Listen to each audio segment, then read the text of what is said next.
ಸಮಾಜ ಅಂದರೆ ನಮ್ಮ ತಂದೆ ತಾಯಿಗಳು, ಅಜ್ಜಿ ತಾತ, ಸುತ್ತಮುತ್ತ ಇರೋ ಬಂಧು ಬಳಗ ಮಿತ್ರರು, ಇದೆಲ್ಲ ಸಮಾಜ. ಏನು ಹೇಳ್ಕೊಡ್ತಾರೆ? ಮಾನವನಾಗಿ ಜನಿಸಿದ ಮೇಲೆ ಹಣವನಿ ಗಳಿಸೋ ಮನುಜ, ಹಣವನಿ ದುಡ್ಡು ಮಾಡು, ಅದು ಮುಖ್ಯ. ನೋಡಿ, ಮಕ್ಕಳನ್ನ ಎಜುಕೇಷನ್ ಕಳಿಸ್ಬೇಕಾದ್ರೆ ಯಾವುದಲ್ಲಿ ಸಂಬಳ ಜಾಸ್ತಿ ಬರುತ್ತೆ ಅಂತ ನೋಡಿ ಕಳಿಸ್ತಾರೆ. ದುಡ್ಡು ಅನ್ನತಕ್ಕಂಥ ಬೇಕು, ಈ ಭೌತಿಕ ಜೀವನ ಅನ್ನತಕ್ಕಂಥದ್ದು ಇರಬೇಕು, ನಡಿಬೇಕು. ಆದರೆ ಅದೇ ಮನುಷ್ಯ ಜೀವನದ ಗುರಿಯಲ್ಲ. ಕಾರಣ ಮಹಾತ್ಮರು ಹೇಳ್ತಾರೆ, ಮಾನವನಾಗಿ ಜನಿಸಿದ ಮೇಲೆ ನೀನಾರು ನೀತಿಯೋ ಮನುಜ, ನೀನಾರು ನೀತಿಯೋ. ನೀನು ಯಾರು ತಿಳ್ಕೊ, ಅಲ್ಲ ಅಷ್ಟು ಮಾತ್ರ ಗೊತ್ತಿಲ್ವ, ನಾನು ಯಾರು ಗೊತ್ತಿಲ್ವ? ಕೇಳಿ ಅಡ್ರೆಸ್ ಎಲ್ಲ ಹೇಳ್ತೀನಿ, ಕೇಳ್ತೀರಿ ಅಡ್ರೆಸ್ ಕೊಡಿ ಅಂತ. ಅಡ್ರೆಸ್ ಕೊಡ್ತೀವಿ, ನಾನು ಯಾರು ಅದು ಆ ಹೆಸರು, ನಾವು ಈ ಜಗತ್ತಿಗೆ ಬಂದಾಗ ಯಾವ ಹೆಸರು ಇರಲಿಲ್ಲ, ಹೌದಾ? ಮತ್ತು ಇಷ್ಟೊಂದು ಜನ ಇದ್ದಾರೆ, ವ್ಯವಹಾರ ಮಾಡಬೇಕಾದ್ರೆ ಯಾರನ್ನ ಒಬ್ರು ಕರಿಬೇಕಾದ್ರೆ ಯಾರನ್ನ ಹೇಗೆ ಕರೆಯೋದು ಅನ್ನೋದಕ್ಕೋಸ್ಕರ ಒಂದು ಹೆಸರು ಕೊಡ್ತಾರೆ. ಬಟ್ ಏನಾಯಿತು, ಆ ಹೆಸರೇ ನಾನಾಗ್ಬಿಟ್ಟೆ. ಹೆಸರು ಇಲ್ಲೇ ಇದ್ದಾಗ ಇದ್ದೆ, ಹೆಸರು ಬದಲಾಯಿಸಿದ ಮೇಲೆ ಇರ್ತೀನಿ, ಹೌದಲ್ಲ? ಹೆಸರೇ ನಾನಲ್ಲ. ಆದರೆ ಹೆಸರು ಮತ್ತು ನಿಮ್ಮ ಸ್ವಂತೂರು ಯಾವುದು ಅಂತಾರೆ, ಇದರಲ್ಲಿ ಎಷ್ಟು ಮೂರ್ತನ ಇವೆಲ್ಲ. ಯಾರು ಸ್ವಂತ ಹೇಳಿ? ತೆಲಂಗಾಣ ಬೇಕು ಅಂತವರು, ಆಂಧ್ರ ಬೇಕು ಅಂತಿದ್ರು, ಹೈದ್ರಾಬಾದ್ ಕರ್ನಾಟಕ ನಮ್ಮದು ಅಂತ. ಯಾರ್ದು ಪೃಥ್ವಿ? ಪೃಥ್ವಿ ಯಾರ್ದು? ಅವ್ರು ಸುಮ್ಮನೆ ಇದ್ದಾನೆ ಪಾಪ. ನಾವು ಸುಮ್ಮನೆ ಗುದ್ದಾಡಿದ್ದು ನಾನು ಹೇಳಿದ್ದಲ್ಲ, ಉಪಯೋಗಿಸೋಣ.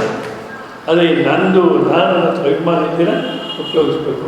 ಅದು ನಾವೇನು ಮಾಡ್ತಿದ್ವಿ, ಈ ಪೋಸ್ಟಲ್ ಅಡ್ರೆಸ್ ಯಾವುದೋ ಇದೇ ನಾವು ಅಂದ್ಕೊಳ್ತೀವಿ. ಅಲ್ಲ, ಇದೇ ನಾನು ಅಂದ್ಕೊಂಡು, ಈ ಶರೀರವೇ ನಾನು ಅಂದ್ಕೊಂಡು ಲೌಕಿಕ ಸುಖವೇ ನಿತ್ಯವೆಂದು ಲೌಕಿಕ ವಿಷಯದಿ ನೀ ಬೆರೆತೆ ಲೋಕದೊಡೆಯನ ಗುರುತನು ತಿಳಿಯದೆ ಕಾಕುಗೆಟ್ಟೆಯಲ್ಲೋ ಮನುಜ, ಕಾಕುಗೆಟ್ಟೆಯಲ್ಲೋ. ಏನು ವಿಷಯಗಳು ನಮಗೆ ಬೇಕು, ವಿಷಯಗಳಿಲ್ಲದಿರ ಜೀವನ ಮಾಡಲಿಕ್ಕಾಗಲ್ಲ. ಅದು ಎಷ್ಟು ಮಾತ್ರ ಬೇಕಪ್ಪ, ಅವರು ಎಷ್ಟು ಮಾತ್ರ ಬೇಕು? ಮೊದಲು ಯಾವುದು ಬೇಕು, ಎಷ್ಟು ಬೇಕು, ಹೇಗೆ ಉಪಯೋಗಿಸ್ಬೇಕು, ಎಲ್ಲಿ ಉಪಯೋಗಿಸ್ಬೇಕು, ಯಾವ ವಿವೇಕನೂ ಇರಲ್ಲ. ನಾನು ಹೇಳ್ತೇನೆ, ನಿಜವಾಗ್ಲೂ ವಿವೇಕ ಇದ್ದರೆ ಈ ಗುಬೆ ಮಂಚೂರಿ, ಮೋರಿಪೂರಿ ಇವೆಲ್ಲ ನಡೆಯೋದೇ ಇಲ್ಲ. ನನಗೆ ವಿವೇಕ ಇಲ್ಲ ಅಂತ ನಡ್ಕೊಂಡೋಗುತ್ತೆ. ವಿಷಯಗಳು ಬೇಕು, ಯಾವುದು ಬೇಕು, ಎಷ್ಟು ಬೇಕು, ಮತ್ತು ಹೇಗೆ ಉಪಯೋಗಿಸ್ಬೇಕು, ಎಲ್ಲಿ ಉಪಯೋಗಿಸ್ಬೇಕು, ಯಾವ ಸಮಯದಲ್ಲಿ ಉಪಯೋಗಿಸ್ಬೇಕು, ಇಷ್ಟು ವಿವೇಕ ಮಾಡಬೇಕು ನಾವು. ಆ ವಿವೇಕ ಅನ್ನತಕ್ಕಂಥದ್ದಿರ ಕೆಟ್ಟೆ ನೀನು ಲೋಕದೊಡೆಯನ ಗುರುತನ್ನು ತಿಳಿಯಿತು. ಇಷ್ಟು ಅದ್ಭುತವಾಗಿರ್ತಕ್ಕಂಥ ಪ್ರಪಂಚ ಸೃಷ್ಟಿ ಮಾಡಿದ, ಶರೀರವನ್ನು ಕೊಟ್ಟ, ಹೌದಾ? ಎಲ್ಲ ಅನುಕೂಲವನ್ನು ಮಾಡಿಕೊಟ್ಟೇನೆ. ಇಂಥ ಪರಮಾತ್ಮ ಇನ್ನೇನು ಮಾಡಬೇಕು?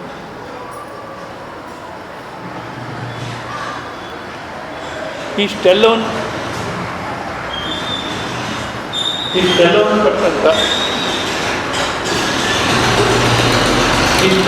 ಕೊಟ್ಟಂಥ ಪರಮಾತ್ಮನನ್ನು ಮರೆತುಬಿಟ್ವಿ. ಯಾಕೆ ಬಂದ್ವಿ? ನಾನೆಂಬೋ ನಾನಂತ ಭಾವನೆ ಮಾನ್ಯರನ್ನು ನೀ ದೂಷಿಸಿದೆ.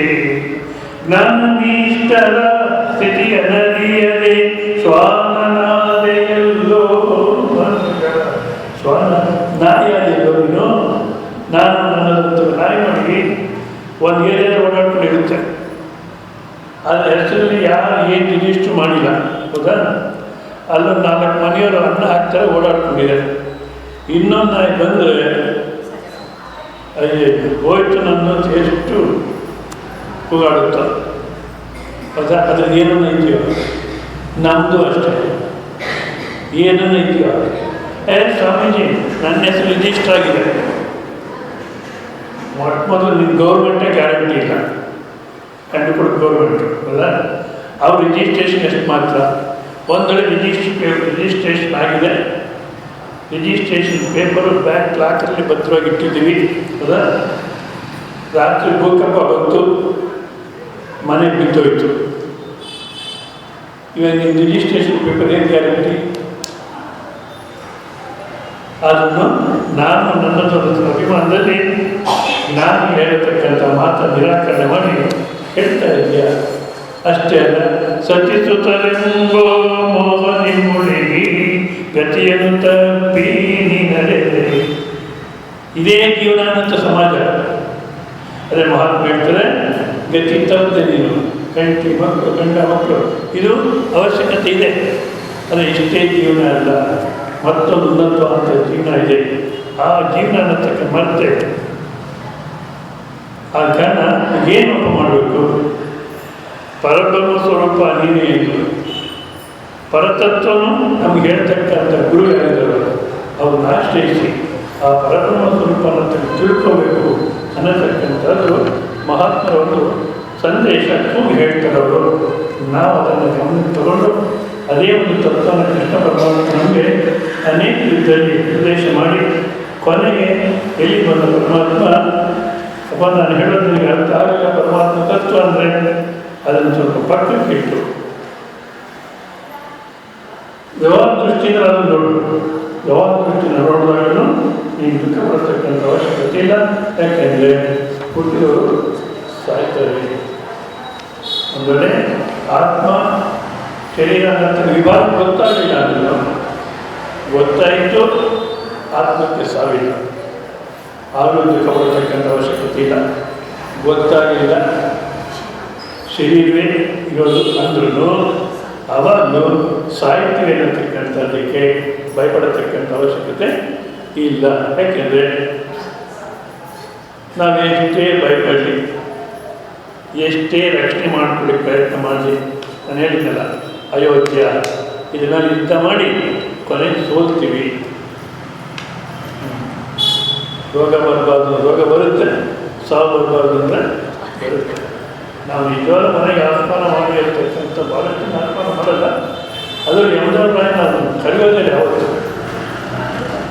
ಯಾರು ಬಂದೇ ಬರ್ತಾರೆ, ಕರಿ ಬಿಡು ಬಂದೇ ಬರ್ತಾರೆ. ಏನಾದರೂ ಸದ್ಯ ದಿವಸ ಬಂದು ಹೋಗಲ್ಲ, ಯಾವತ್ತೂ ಒಂದು ದಿವಸ ಬರ್ತಾರೆ. ಬಂದು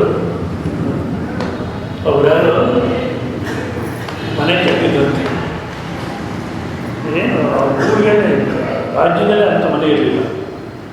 ರಾಜ ಕೂಡ ಮನೆ ನೋಡೋಕ್ಕೆ ಬಂದಂತೆ.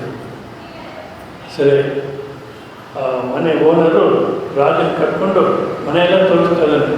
ನೋಡಿ ಇದು ರಾಜಸ್ಥಾನದ ತೋರಿಸ್ತೆ, ಈ ಕಲ್ಲುಗಳು ಹಾಳು ಮಾಡಿದ್ದೀನಿ, ಹೀಗೆ ಮಾಡಿದ್ದೀನಿ, ಮತ್ತೆ ಒಂದು ಟಿ ವಿ ಕ್ಯಾಮ್ರಾ ಇಟ್ಟಿದ್ದೀನಿ, ಒಳಗಡೆ ಯಾರು ಬಂದ್ರೂ ಟಿ ವಿನಲ್ಲಿ ಕಾಣುತ್ತೆ, ನಾನು ಎಲ್ಲೇ ಇದ್ದರೂ ಕಾಣುತ್ತೆ. ನಾನು ತಪ್ಪಿಸ್ಕೊಂಡು ಯಾರು ಒಳಗೆ ಬರಲಿಕ್ಕಾಗಲ್ಲ. ರಾಜಿಗೆ ಆಶ್ಚರ್ಯ, ಅಯ್ಯೋ ನಾನಿಂತ ಮನೆ ಕಟ್ಕೊಂಡಿದ್ದೆ, ಮೋಸ ಆಗೋಯ್ತು ನನಗೆ, ಯಾಕೋ ಯಾಕೆ ನನಗೆ ಅಷ್ಟು ಇದು ಇರಲಿಲ್ಲ ಅಂತ ರಾಜನ ಮಾತಾಡ್ತಾ ಇದ್ದಾನೆ. ಅಷ್ಟೊಂದು ಕೆಲವು ಸ್ವಾಮಿಗಳಿರ್ತಂತೆ. ಈ ಸ್ವಾಮಿಗಳಿಗೆ ಸಾಮಾನ್ಯವಾಗಿ ಈ ಲೌಕಿಕ ವ್ಯವಹಾರ ಅನ್ನತಕ್ಕಂಥದ್ದು ಹುಚ್ಚಾಗಿ ಕಾಣುತ್ತೆ. ನಮ್ಗೆ ಏನು ಮಾಡ್ತಾರೆ, ಆಡ್ಕೊಳ್ತಾ ಇರ್ತಾರೆ ಹೌದಾ. ಅವ್ರು ಎಷ್ಟು ಸೀರಿಯಸ್ಸಾಗಿ ಆಡ್ಕೊಳ್ತಿರ್ತಾರೋ. ಇದು ನನ್ನ ಕಾಂಪೌಂಡು ಬರಬೇಡ ಇಲ್ಲಿ ಅಂತ ಮಣ್ಣಲ್ಲಿ ಒಂದು ಕಾಂಪೌಂಡ್ ಹಾಕ್ಬಿಟ್ಟು ಬರಬೇಡ ಬಂದರೆ ಕಾಲು ಮುಗಿದ್ಬಿಡುತ್ತೆ ಅಂತ ಈ ಥರ ಸೀರಿಯಸ್ಸಾಗಿ ಆಡ್ಕೊಳ್ತಿರ್ತಾರೆ. ನಮ್ಗೆ ಅದು ನೋಡಿ ಏನು ಅನಿಸುತ್ತೆ, ಬುದ್ಧಿ ಇಲ್ಲ ಟೈಮ್ ವೇಸ್ಟ್ ಮಾಡ್ತಾರೆ ಅನಿಸುತ್ತೆ. ಅದೇ ರೀತಿ ಮಹಾತ್ಮರಿಗೆ ನಮ್ಮ ವ್ಯವಹಾರ ನೋಡಿದ್ರೆ ಬುದ್ಧಿ ಇಲ್ಲ, ಟೈಮ್ ವೇಸ್ಟ್ ಮಾಡ್ತಾರೆ, ಜೀವನ ವ್ಯರ್ಥ ಮಾಡ್ಕೊಳ್ತಾರೆ ಅನಿಸುತ್ತೆ. ಅದಕ್ಕೆ ಅವ್ರು ಅಷ್ಟೆಲ್ಲ ಮನೆಯಲ್ಲಿ ತೋರಿಸ್ತಾ ಇದ್ದರೆ ಅಲ್ಲವ್ರು ಸ್ವಾಮಿ ನಗ್ತಾ ಇದ್ದಾರಂತೆ. ಯಾಕೆ ನಗ್ತೀರಾ? ನೋಡಪ್ಪ, ನಿಮ್ಮ ಕ್ಯಾಮ್ರಾದಲ್ಲಿ ಯಾರು ಬಂದರೂ ಕಾಣಿಸುತ್ತೆ, ಆದರೆ ಕೆಲವರು ಬರ್ತಾರೆ ಅಥವಾ ಒಬ್ಬ ಬರ್ತಾನೆ, ಅವ್ನು ಬಂದಿದ್ದು ಕಾಣಲ್ಲ. ಅಷ್ಟೇ ಅಲ್ಲ, ನಿನ್ನನ್ನು ಕರ್ಕೊಂಡು ಹೋಗ್ಬಿಡ್ತಾನೆ. ಅವ್ರು ಬಂದಿದ್ದು ಕಾಣಲ್ಲ, ನೀನು ಕರ್ಕೊಂಡು ಹೋಗೋದು ಕಾಣಲ್ಲ ಕ್ಯಾಮ್ರಾದಲ್ಲಿ. ಯಾರು ಬರ್ತಾರೆ, ಯಾರು ಕರ್ಕೊಂಡು ಹೋಗ್ತಾರೆ ಅಂತಾರೆ. ಯಾರು ಬರ್ತಾರೆ? ಯಮಧರ್ಮರಾಯನೋ ಯಮದೂತರು ಬರ್ತಾರೆ, ಕರ್ಕೊಂಡು ಹೋಗ್ಬಿಡ್ತಾರೆ. ನೀನು ಕ್ಯಾಮ್ರಾದಲ್ಲಿ YSLD ಎಷ್ಟು ವ್ಯವಸ್ಥೆ ಮಾಡ್ಕೊಂಡಿದ್ದ, ಎಲ್ಲ ಇತ್ತು, ಇಂಟರ್ನೆಟ್ಟು, ಕ್ಯಾಮ್ರಾ, ವೆಬ್ ಕ್ಯಾಮ್ ಎಲ್ಲ ಇತ್ತು. ಆದರೆ ಕುಚ್ಚನಾಗಿ ಹೋಗ್ತಾರೆ, ಯಾವುದೂ ಯೋಚನೆ ಮಾಡೋದು ಇಲ್ಲ. ಅದ ಕಾರಣ ವ್ಯವಹಾರ ದೃಷ್ಟಿಯಿಂದ ನೋಡಿದಾಗಲೂ ಸಾವು ಅನ್ನತಕ್ಕಂಥದ್ದಕ್ಕೆ ನಾವು ಭಯಪಡತಕ್ಕಂಥದ್ದು, ದುಃಖ ಪಡತಕ್ಕಂಥದ್ದು ಸರಿಯಲ್ಲ ಅಂತ ಹೇಳಿ, ಮತ್ತು ಈಗ ಮತ್ತೆ ಪರಮಾತ್ಮ ಈ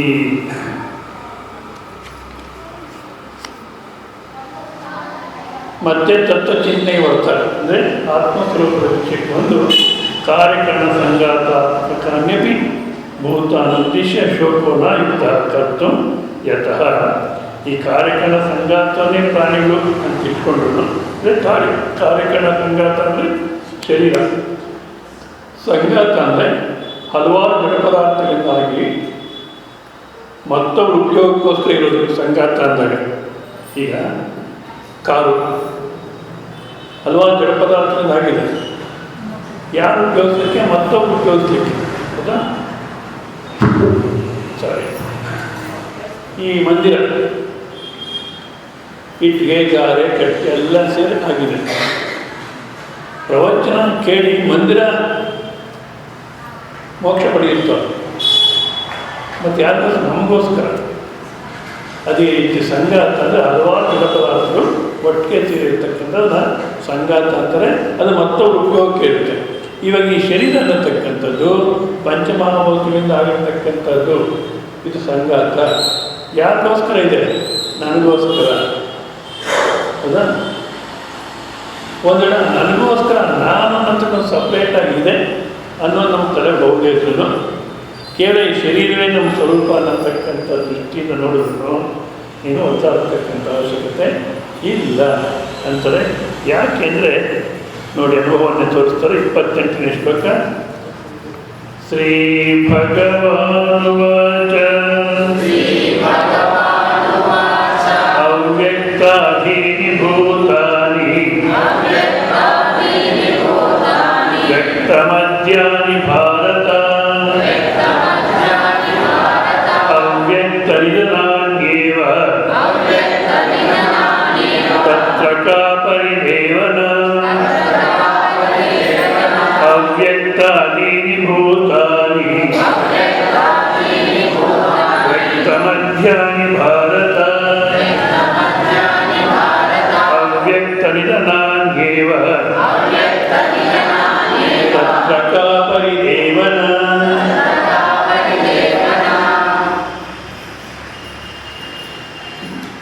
ಹುಟ್ಲಿಕ್ಕೆ ಮುಂಚೆ ಪ್ರತಿಯೊಬ್ಬರು ಅವ್ಯಕ್ತ, ನಮಗೆ ಕಾಣ್ತಿರ್ಲಿಲ್ಲ, ಹೌದಾ?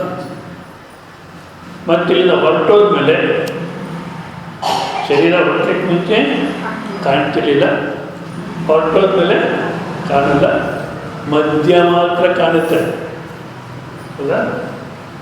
ಅದು ನಿಜ ಯಾವುದಪ್ಪ? ಪ್ರಾರಂಭದಲ್ಲಿಲ್ಲ, ಅಂತ್ಯದಲ್ಲಿಲ್ಲ. ಅಂದರೆ ಮಧ್ಯ ಮಾತ್ರ ಇದೆ ಅನ್ನಿಸ್ಕೊಂಡ್ರೆ ಅದು ನಿಜವಾಗ್ಲೂ ಇದೆಯಾ? ಸ್ವಲ್ಪ ನೀವು ಯೋಚನೆ ಮಾಡಬೇಕು. ಮೊದಲಿರಲಿಲ್ಲ, ಕೊನೆಗೂ ಇರೋಲ್ಲ, ಮಧ್ಯ ಮಾತ್ರ ಇರುವಂತೆ ಕಾಣುತ್ತೆ. ಮೊದಲಿಲ್ಲ, ಕೊನೆ ಇಲ್ಲ ಅಂದರೆ ಮಧ್ಯ ಇದೆಯೋ ಅಥವಾ ಇರುವಂತೆ ಕಾಣುತ್ತೆ. ಈಗ ದೃಷ್ಟಾಂತ ಕೊಡ್ತಾರೆ. ಹಗ್ಗದಲ್ಲಿ ಹಾವು, ಕತ್ತಲಲ್ಲಿ ಹಗ್ಗ ಬಿದ್ದಿತ್ತು, ಹಾವು ಅಂದ್ಕೊಂಡ್ರು. ಆ ಹಾವು ಅನ್ನತಕ್ಕಂಥ ನಮಗೆ ತೋಡ್ಕೊಳ್ಳಿಕ್ಕೆ ಮುಂಚೆ ಇತ್ತು ಅಥವಾ ಹಗ್ಗ ಅಂತ ಅರ್ಥ ಮಾಡ್ಕೊಂಡ್ಮೇಲೆ ಇರುತ್ತೋ? ಇಲ್ಲ, ಹೌದಾ? ಅಂದಾಗ ಮಧ್ಯೆ ಕಂಡ್ರು ಭ್ರಮೆಯಿಂದ ಕಾಣ್ತಾ ಇದೆ. ಅದೇ ರೀತಿ ಈ ಶರೀರಗಳು ಅನ್ನತಕ್ಕ ಬರಲಿಕ್ಕೆ ಮುಂಚೆ ಎಲ್ಲೂ ಇರಲಿಲ್ಲ. ಒಂದೆಡೆ ಇತ್ತು ಅಂದರೆ ಮೊನ್ನೆ ಒಂದ್ಸಲ ನಾವು ವಿವೇಕ ಮಾಡಿದ್ವಿ. ಎಲ್ಲಿತ್ತು ಈ ಶರೀರ ಬರಲಿಕ್ಕೆ ಮುಂಚೆ?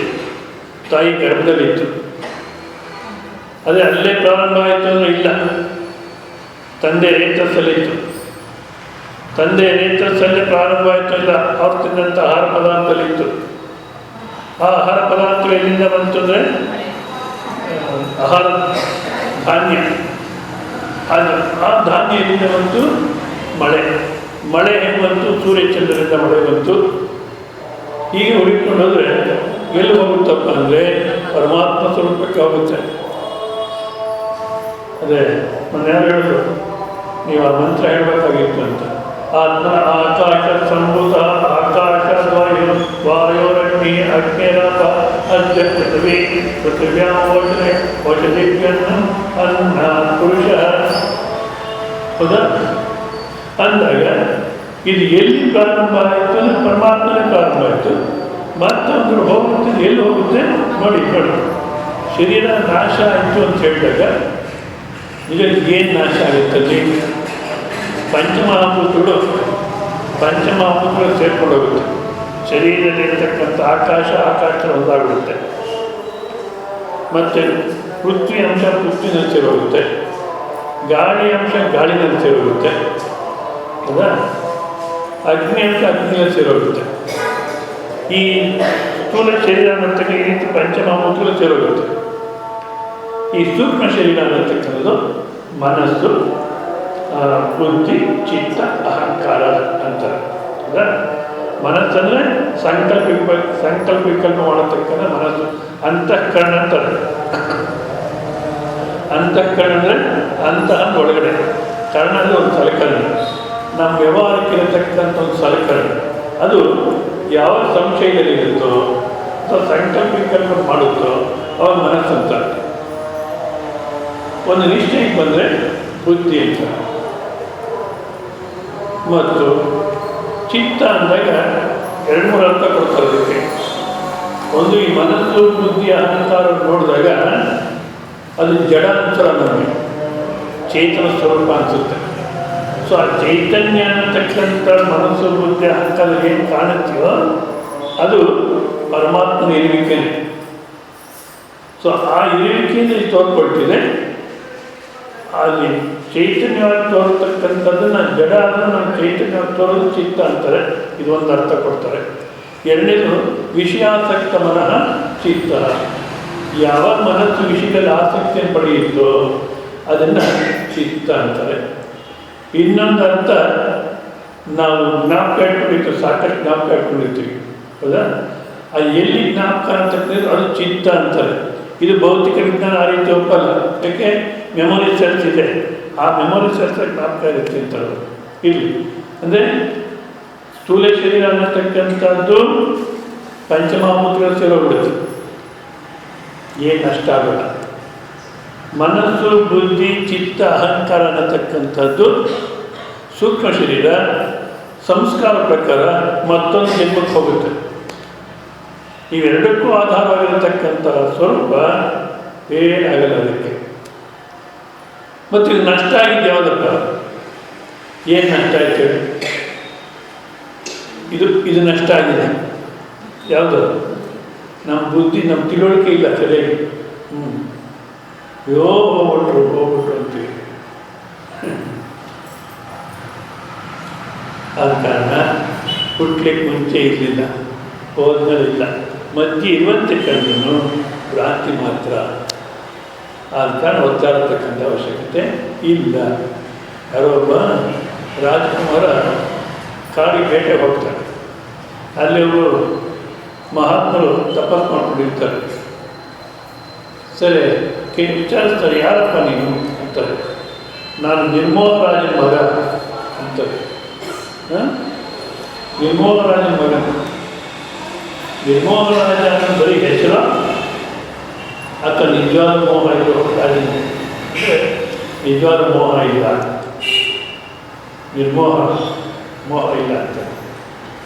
ಯಾಕಪ್ಪ ಸನ್ಯಾಸಿನ ಹಂಗೆ ಮೋಹ ಹೋಗಲಿಲ್ಲ? ಅವನಿಗೆ ರಾಜನಾಗಿದ್ಕೊಂಡು ಹೇಗೆ ನಿರ್ಮೋಹ ಹೊತ್ತು ಪರೀಕ್ಷೆ ಮಾಡಬೇಕು. ನಿಜವಾದ ನಿರ್ಮೋಹನ ಹೆಸರು ಮಾತ್ರ ನಿರ್ಮೋಹನ ಅಂದ್ಬಿಟ್ಟು ಪರೀಕ್ಷೆ ಮಾಡಬೇಕಂತ ರಾಜ್ಕುಮಾರ ಬಟ್ಟೆ ತಗೊಂಡು ಅದಕ್ಕೆ ಸ್ವಲ್ಪ ಕೆಂಪು ಹಾಕಿ ರಕ್ತ ಥರ ಮಾಡಿ ತಗೊಂಬರ್ತಾರೆ ಊರಿಗೆ. ರಾಜ ನಿರ್ಮೋಹ ಅಂದರೆ ಪ್ರಜೆಗಳು ಅದೇ ರೀತಿ ಇರ್ತಾರೆ. ಇದರಲ್ಲಿ ಇವತ್ತಿನ ದಿವಸ ನಮ್ಮ ಭಾರತ ದೇಶದಲ್ಲಿ ಪ್ರಜೆಗಳು ಕೆಟ್ಟಿಯಾರಿದ್ದರೆ ಈ ರಾಜರೇ ಕಾರಣ. ಎಸ್ಪೆಷಲಿ ಎಮರ್ಜೆನ್ಸಿ ಸಮಯದಿಂದ ರಾಜಕೀಯ ಅಲ್ಲ, ಇಷ್ಟು ವರ್ಷ ಯಾಕಪ್ಪ ಆಯ್ತದೆ ಈ ರಾಜಕೀಯ ವ್ಯಕ್ತಿಗಳ ಎಮರ್ಜೆನ್ಸಿ ಸಮಯದಲ್ಲಿ ನ್ಯಾಯ, ಧರ್ಮ, ನೀತಿ, ಕಾನ್ಸ್ಟಿಟ್ಯೂಷನ್ ಏನು ನೋಡಬೇಡ. ನೀನು ಇರಬೇಕಾದ್ರೆ ಅನ್ಯಾಯ, ಅನೀತಿ ಏನಾದರೂ ಮಾಡು, ಒಟ್ಟಿನಲ್ಲಿ ನೀನು ಸರ್ವೈವ್ ಆಗಬೇಕು ಅನ್ನೋದನ್ನು ತೋರಿಸ್ಕೊಟ್ರು. ಆಮೇಲೆ ಜನತಾ ಪಾರ್ಟಿಯಲ್ಲಿ ಬಂದರು, ಇವರು ಸ್ವಲ್ಪ ನ್ಯಾಯ ನೀತಿ ಇದ್ದರು, ಅದು ಇವರು ಸರ್ವೈವ್ ಆಗಲಿಲ್ಲ.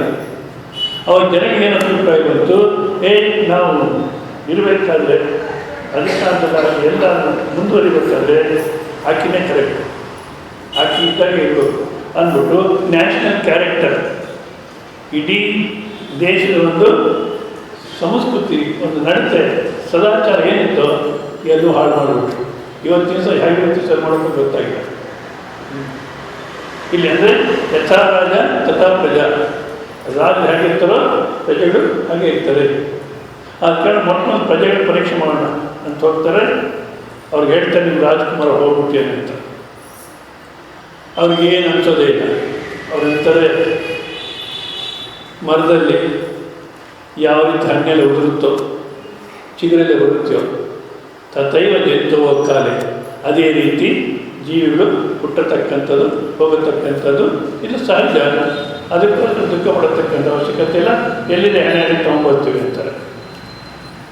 ಆ ಸನ್ಯಾಸಿ ಅಂದ್ಕೊಳ್ತಾರೆ, ಇವರು ಪ್ರಜೆಗಳು, ಇವರು ರಕ್ತ ಸಂಬಂಧ ಇಲ್ಲ, ಆದ ಕಾರಣ ಇವರು ಮೋಹ ಬಂದಿಲ್ಲ.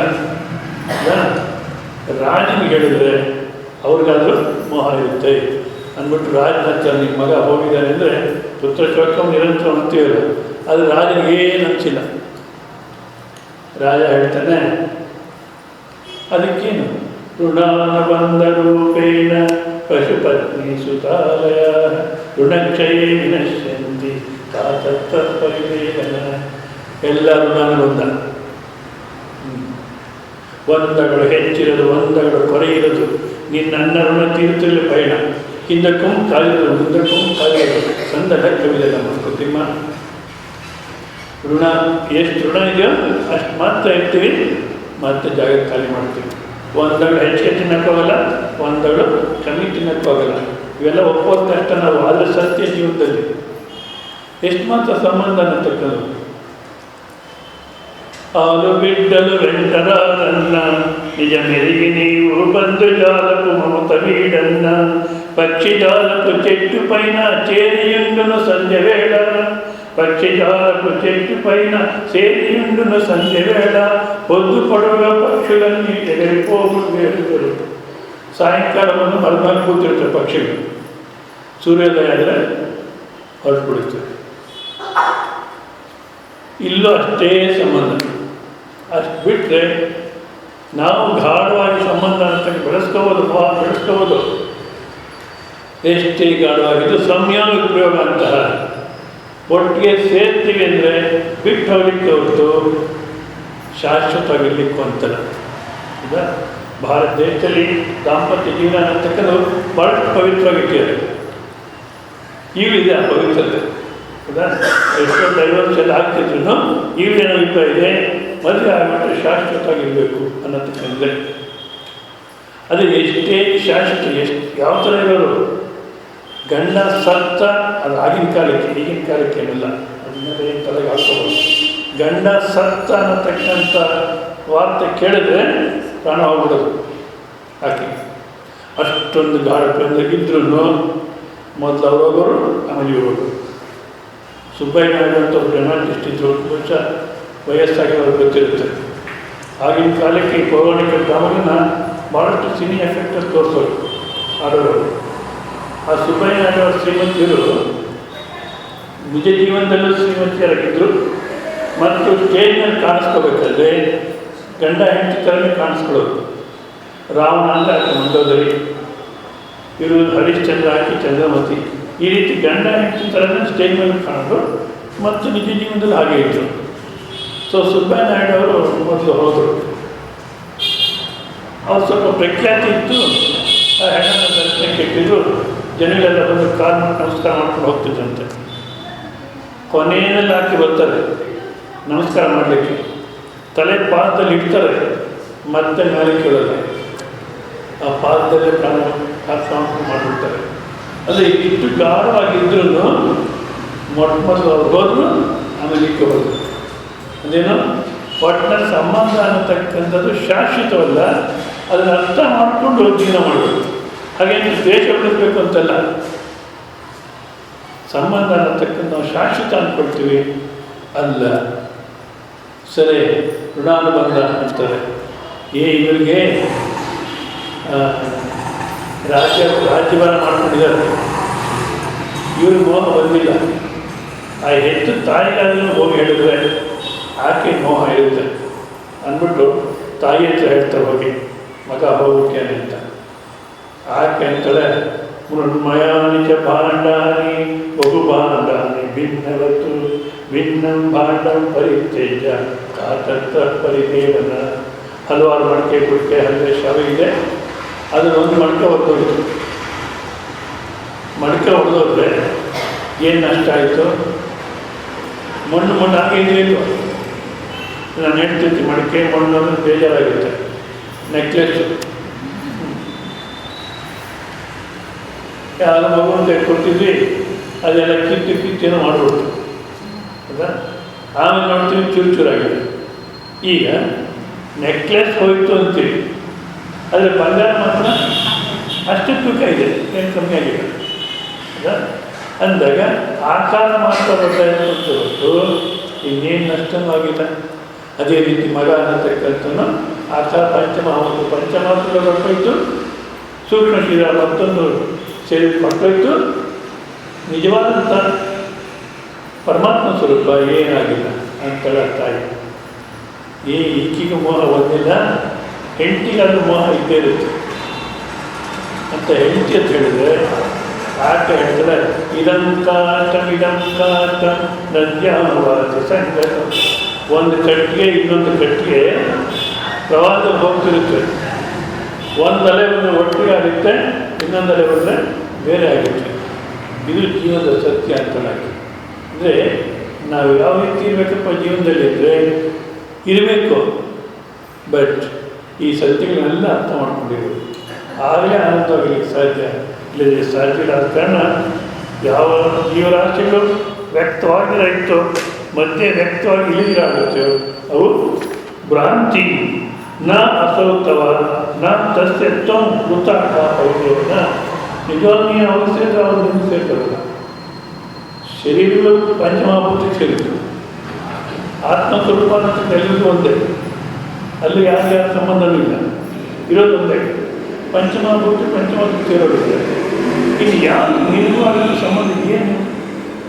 ಕೇವಲ ಮಾನಸಿಕ ಸಂಬಂಧ ಅಂತಕ್ಕಂಥ ಮಾನಸಿಕ. ಈ ಶಾಶ್ವತ ಅಂತ ನಮ್ಮ ಬುದ್ಧಿ ಕಲ್ಪನೆ ಮಾಡುತ್ತೆ, ಅದೇ ಶಾಶ್ವತ ಅನ್ನತಕ್ಕ ಇಲ್ಲ ಅಂಥೇಳಿ ಮತ್ತೆ ಆತ್ಮಸ್ವರೂಪದ ಒಂದು ದುರ್ವಿಜ್ಞೇಯೋ ಅಯಂ ಪ್ರಕೃತ ಆತ್ಮ.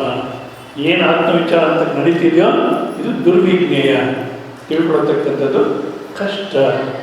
ಯಾಕೆ ಅದಕ್ಕೆ ಹೇಳ್ತಾರೆ, ಕಿಂ ತ್ವಾಮೇವ ಏಕಂ ಉಪಾಲಭೆ ಸಾಧಾರಣೆ ದಾಂತಿನಿಮಿತ್ತೆ.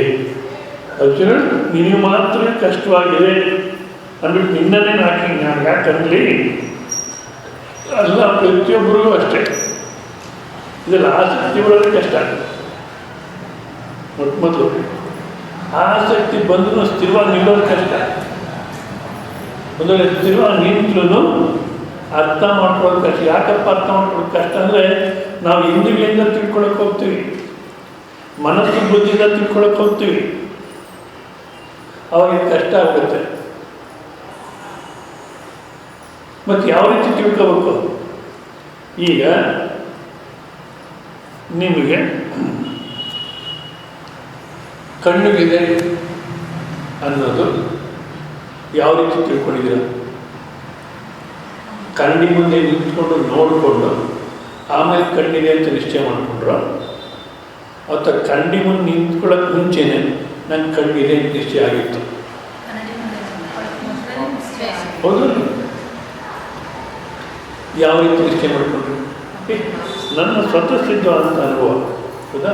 ಇನ್ನೊಂದು, ಮನಸ್ಸಿನಲ್ಲಿ ಕಷ್ಟ ಇದೆ, ಸುಖ ಇದೆ ಅಂತೀವಿ. ಮನಸ್ಸಿನಲ್ಲಿ ಸಿಕ್ಕಂಥ ಕಷ್ಟ ಸುಖವನ್ನು ಯಾವ ರೀತಿ ತಿಳ್ಕೊಂಡು ಯಾವಾಗ ತಿಳ್ಕೊಳ್ತೀವಿ? ನೇರವಾಗಿ ತಿಳ್ಕೊಳ್ತೀವಿ. ಯಾವ ಹಿಂದಿಗಳು ಬೇಡ, ಯಾವ ಕಂಡಕಾಂಡ ಬೇಡ, ಏನು ಬೇಡ, ನೇರವಾಗಿ ತಿಳ್ಕೊಳ್ತೀವಿ. ಅದೇ ರೀತಿಯೇ ಇದನ್ನು ನಮ್ಮ ಸ್ವತಃಸಿದ್ಧ ಅನುಭವದಿಂದ ತಿಳ್ಕೋಬೇಕು. ಅದು ಸ್ವಲ್ಪ ಕಷ್ಟ ಆಗುತ್ತೆ. ಕಷ್ಟ ಏನಿಲ್ಲ, ನಾನು ದಿವಸ ಹೇಳ್ತೀವಿ, ನಿದ್ದೆನಲ್ಲಿ ನೀವು ಯಾವ ರೀತಿ ಇರ್ತೀರ, ಯಾವ ರೀತಿ ಇರ್ತೀರ ಹೇಳಿ. ಆನಂದವಾಗಿರ್ತೀವಿ, ಹಾಯಾಗಿರ್ತೀವಿ, ಓದೋದು ಯಾಕೆ ಗೊತ್ತು? ಯಾವುದನ್ನ ತಿಳ್ಕೊಂಡ್ರಿ? ಹೋಲಿಯಲ್ಲಿ ನೀವು ಆನಂದವಾಗಿರ್ತೀವಿ ಅಂತ ತಿಳ್ಕೊಳ್ಳೋಕ್ಕೆ ಬೆಳಕಿತ್ತು, ಟಾರ್ಚ್ ಹಾಕಿ ಮಾಡಿದ್ರು ಇಲ್ಲ. ಅದಕ್ಕೆ ಅಯ್ಯ ಸ್ವಾಮೀಜಿ ನನ್ನ ಅನುಭವ. ಅದೇ ರೀತಿಯೇ ಅದೇ ನೀನು ಅಂದಾಗ, ಹೌದು ಇದೆಲ್ಲ ಪಡ್ಕೊಂಡಿದ್ದೆ, ಅದೇ ನಾನು ಅನ್ನತಕ್ಕ ಅನುಭವದಲ್ಲಿ ನೋಡ್ಕೋಬೇಕು. ಅದು ಸ್ವಲ್ಪ ಕಷ್ಟವಾಗುತ್ತೆ. ಅದಕ್ಕೆ ಹೇಳ್ತಾರೆ, ಮುಂದಿನ ಒಂದು ಶ್ಲೋಕ ನೋಡಿ, 29ನೇ ಶ್ಲೋಕ. ಶ್ರೀ ಭಗವಾನುವಾಚ ಆಶ್ಚರ್ಯವತ್ ಪಶ್ಯತಿ ಕಶ್ಚಿದೇನಂ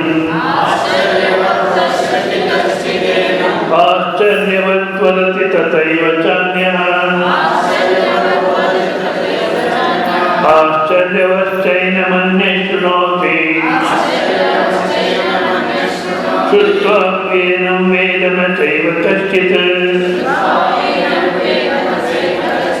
ಆಶ್ಚರ್ಯವತ್ ಪಶ್ಯತಿ ಕಶ್ಚಿದೇನಂ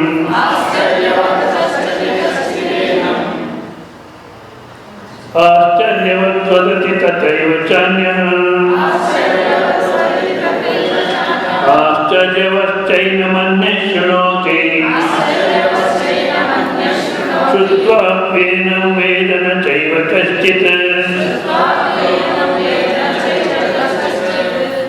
ಆತ್ಮಸ್ವರೂಪದ ಬಗ್ಗೆ ಉಪದೇಶ ಅನ್ನತಕ್ಕ ಹೇಳಿದಾಗ ಕೇಳತಕ್ಕಂಥವ್ರು ಭಾಳ ಆಶ್ಚರ್ಯವಾಗಿ, ಹೌದಾ ನಾನೇ ಆನಂದ ಸ್ವರೂಪ ಅಲ್ಲ, ಎಲ್ಲ ಸಾಧ್ಯವೇ ಇದೆ, ಹೋಗಿ ನನ್ನ ಆನಂದ ಅಂತ ಹೌದಾ ಅನ್ಸುತ್ತೆ ನಮಗೆ. ನಿಜವಾದ ಏನು ಹೊಸದಾಗಿ ಏನು ಹೇಳ್ತಿಲ್ಲ, ನೀವು ಏನಾಗಿದ್ದೀರೋ ಅದನ್ನು ಯಾರು ಸರಿಯಾಗಿ ನೋಡ್ಕೊಳ್ಳಿಲ್ಲ. ಅದಕ್ಕೋಸ್ಕರ ಈ ಶರೀರ, ಇಂದ್ರಿಯ, ಬುದ್ಧಿ, ಮನಸ್ಸು, ಅಹಂಕಾರ ಇವೆಲ್ಲವನ್ನು ಬಿಡಿಸಿ ಇದು ನೋಡಿ ಅಂತ ಹೇಳ್ತಾರೆ. ನಮಗೆ ನೀನೇ ಆನಂದ ಸ್ವರೂಪ ಅಂದರೆ ಭಾಳ ಆಶ್ಚರ್ಯ ಆಗುತ್ತೆ. ನಾನು ದಿವಸ ಓಡಾಡ್ತಿರ್ತೀನಿ, ನನ್ನೇ ಆನಂದ ಅಂತಾರೆ. ಯಾರೋ ಹೇಳಿದ್ರು, ಸ್ವಾಮೀಜಿ ನಿಮ್ಮ ಪ್ರವಚನಕ್ಕೆ ಬಂದರೆ ಒಂದು ಅರ್ಥ ಆಗುತ್ತೆ ಬಿಡುತ್ತೋ, ಒಂದು ಸಂತೋಷ ಏನಂದರೆ ನೀನೇ ಬ್ರಹ್ಮ, ನೀನೇ ಆನಂದ, ನೀನೇ ದೈವ ಸ್ವರೂಪ ಅಂತೀರ. ಬೈಯಲ್ಲ ನೀವು.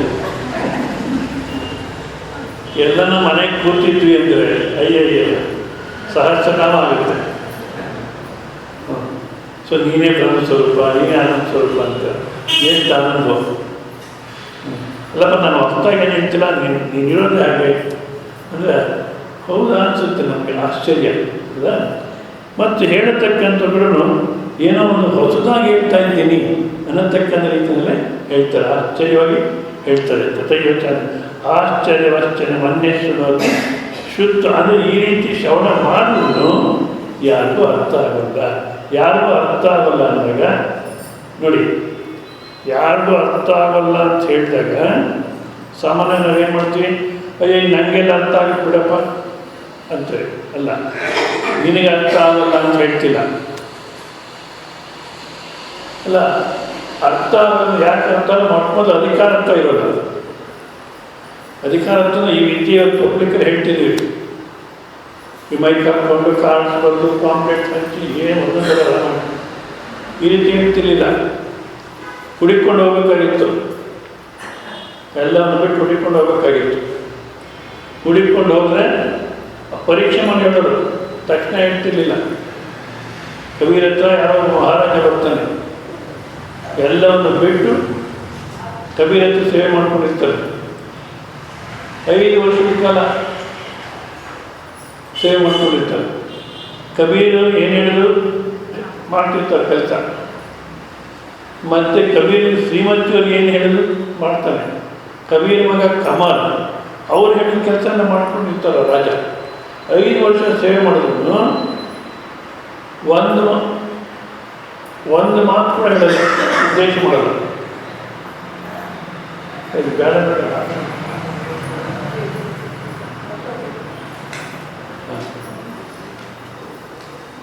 ಕವಿಯನ್ನು ಶ್ರೀಮಂತರು ಏನಿದೆ 5 ವರ್ಷ ಮತ್ತು ಕೆಲಸ ಮಾಡ್ಕೊಂಡಿದ್ದಾರೆ, ಸೇವೆ ಮಾಡ್ಕೊಂಡಿದ್ದಾರೆ. ನಾವು 3 ಜನ ಹೇಳಿದ್ದು ಮಾಡ್ತಿರ್ಬೇಕ, ಒಂದು ಮಾತು ವಿರೋಧ ಮಾಡಿಲ್ಲ, ನೀವೇನೋ ಉದ್ದೇಶ ಮಾಡಿ ಅಂತ. ಅವಾಗ ಕಬೀರ್ ಹೇಳ್ತಾರೆ, ಒಂದು ಕೆಲಸ ಮಾಡು, ಇವತ್ತು ನೀನೇ ಕಸ ಗುಡಿಸ್ಬಿಡು.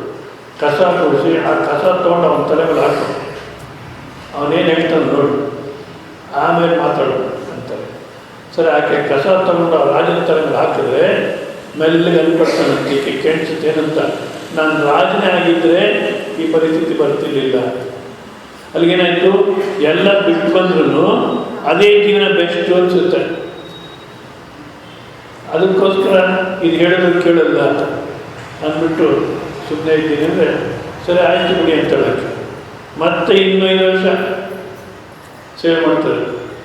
ಏನು ಇವಾಗನ್ನು ಹೇಳಿದ್ರೆ 10 ವರ್ಷ ಆಯಿತು, ಒಂದು ಶಬ್ದನ ಉದ್ದೇಶ ಮಾಡಲಿ ನೀವು ಅಂದರೆ ಇವತ್ತು ಹಾಗೆ ಮಾಡಿ ಕಸ ತೇರ ಅಂತಾರೆ, ಹಾಕ್ಬಿಟ್ಟು ಏನು ಹೇಳ್ತಾನೆ ನೋಡು ಆಮೇಲೆ ನೋಡೋಣ ಅಂತಾರೆ.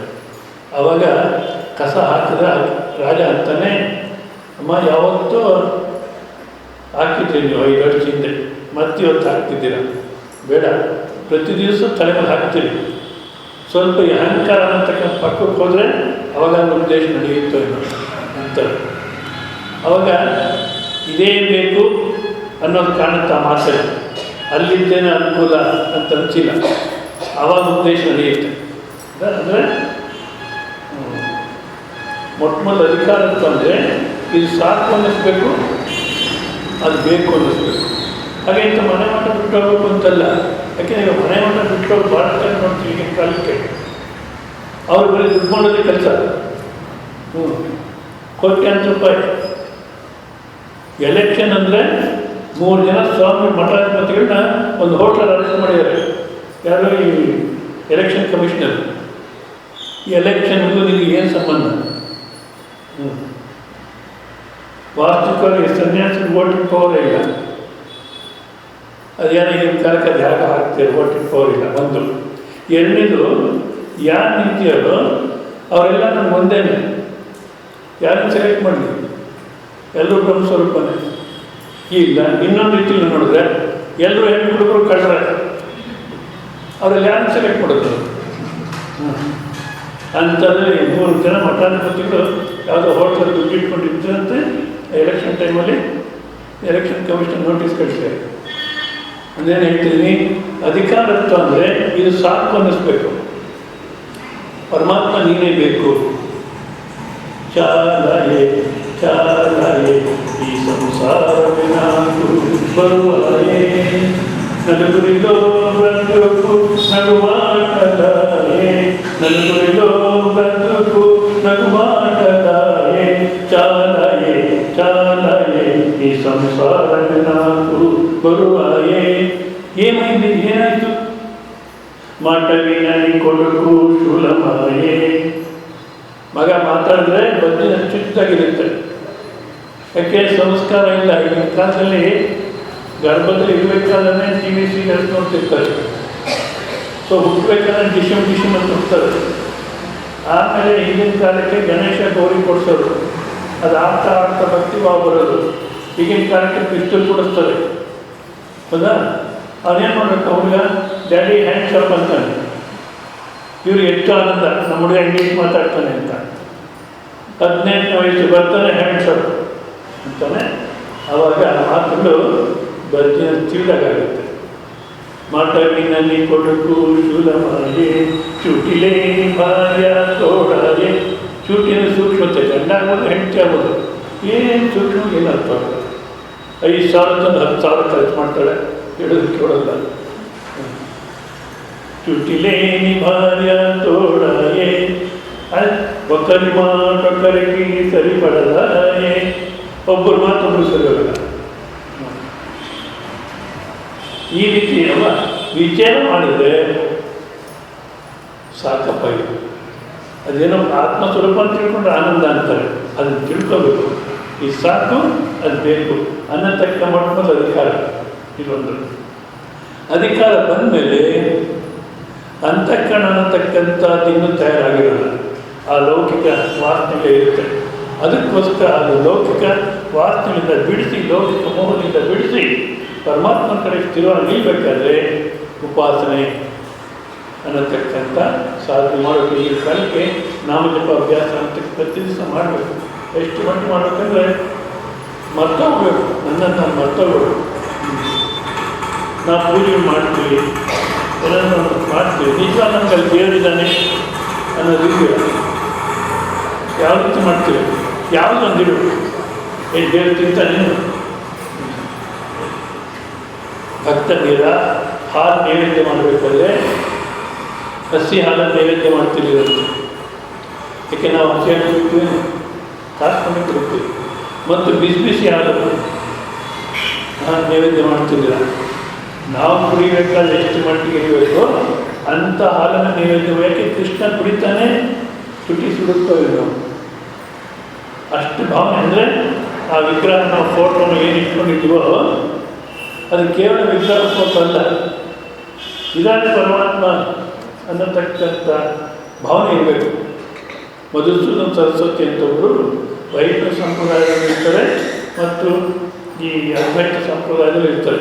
ಆ ವೈಷ್ಣವ ಸಂಪ್ರದಾಯದಲ್ಲಿರ್ತಕ್ಕಂಥವ್ರು ಈ ಅದ್ವೈತ ಸಂಪ್ರದಾಯದಲ್ಲಿರ್ತಕ್ಕಂಥ ಕಾಲದಲ್ಲಿ ಗಣೇಶ ಉಪಾಸನೆ ಮಾಡ್ತಿರ್ತಾರೆ. ಸರಿ, ಎಷ್ಟೋ ವರ್ಷ ಉಪಾಸನೆ ಮಾಡಿದರೆ ಅವ್ರಿಗೇನು ಪ್ರಯೋಜನ ಕಾಣಲಿಲ್ಲ, ಭಾಳ ಭಕ್ತಿಯಿಂದ ಮಾಡಿದ್ದಾರೆ.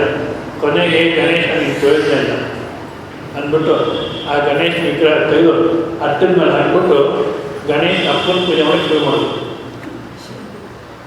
ಗಣೇಶನಪ್ಪ ಯಾರು? ಶಿವ. ಸತ್ಯ ಶಿವ ಅಂತ ಹೇಳಿದ್ರು. ಅದ್ಯಾವುದೋ ಒಂದು ಊರಲ್ಲಿ ಕೇಳಿದ್ರು ಗಣೇಶನಪ್ಪ ಯಾರು ಅಂದರೆ ಗೊತ್ತಿಲ್ಲ ಅಂದರು. ಅವ್ರೇನು ಅಂದ್ಕೊಂಡ್ರು ಗಣೇಶ ಅಂದರೆ ಯಾವ ಗಣೇಶ? ಶ್ರೀನಾಥ ಗಣೇಶ ಅಂತ.